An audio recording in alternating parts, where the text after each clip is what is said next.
Ayan, good morning guys! Welcome back to my vlog. Isa ka si Santander.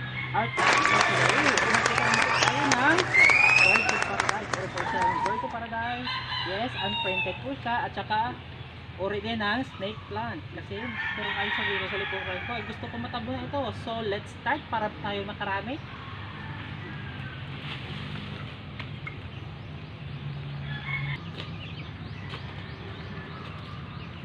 Yes, maramihan na this.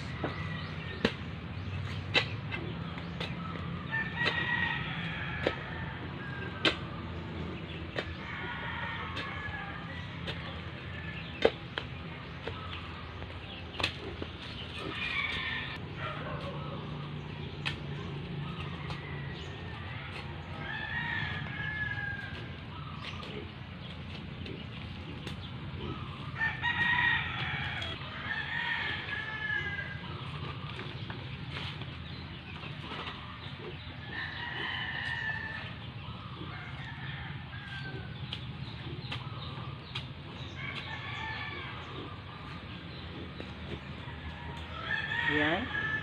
Idindiin syempre para hindi matumba.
Ayan. Lastly, maglalagay tayo ng yellow edge sansevieria o tinatawag nilang snake plant.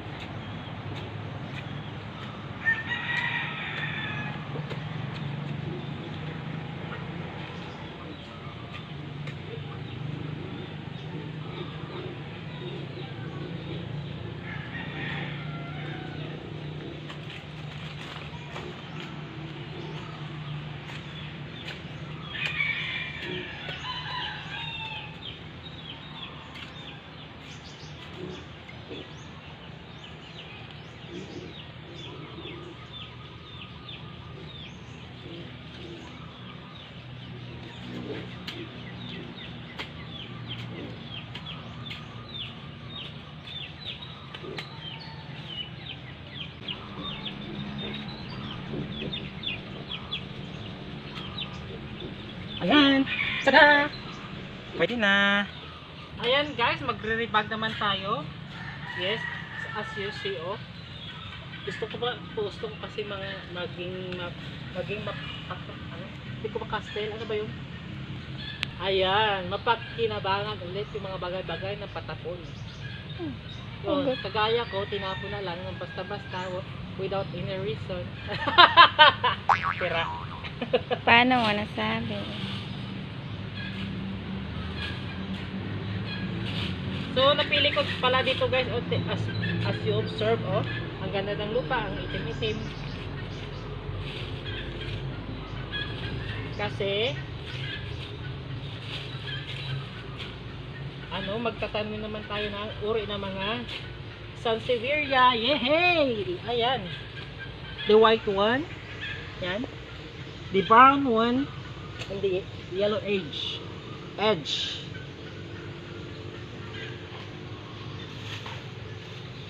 So yes, marami po collection sa Santander.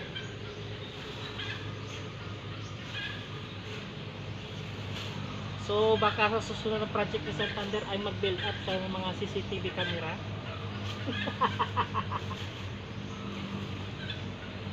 Yun naman, uso ngayon ang nakawan ng tanim. Iwan ko ba? Ang tatamad nila, ayaw nila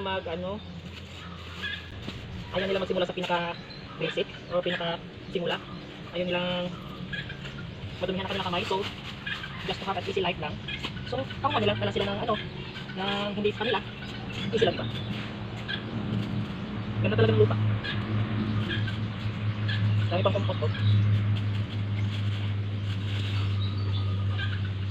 Ayun guys, para sa bagong kalaman ninyo guys, ano sa mga perfect na mga material for plant propagation sa uri ng lupa ay dapat may material po na carbon, and then fiber, which from compost. Ayan. Ito po ay mga tuyong dahon. Maganda po ito sa kanila. Kasi aside, another one for talagang naka-color po din Ayan guys, lagay na natin the brown one. Depende ito, syempre baka matumba lang. And the yellow one, ayan, naka-color code talaga. So advice ko sa inyo guys, huwag tayo magtapon or magsunog. Talagang pinaparaman po natin lahat ng mga bagay-bagay, kung masipag ka lang. Yan, para magtumba siya, lagyan siya natin ng lupa.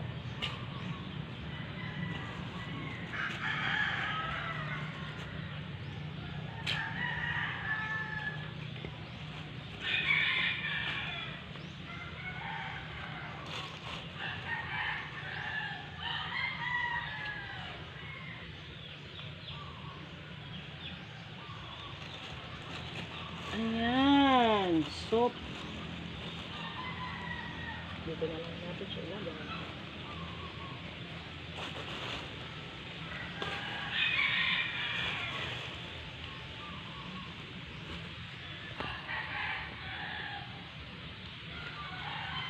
Kalimutan lagyan ng tubig.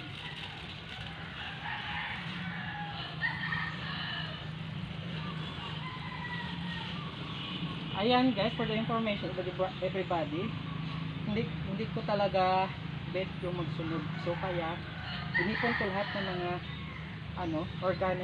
organic or pwede siyang mabulok na mga bagay-bagay. Tapos time will come, maano na siya, ma-decompose na siya. So another lupa naman pwedeng gamitin. So, thank you very much for watching guys. So, sana po until sa susunod kong mga vlog ay patuloy pa rin kayong nakasuporta. Thank you, bye! Kung gusto nyo ba at nag-enjoy kayo sa panonood ng aking video, paki-like and share na. Kung gusto nyo maging update sa susunod kong i-upload ng video, paki-click na lang ang subscribe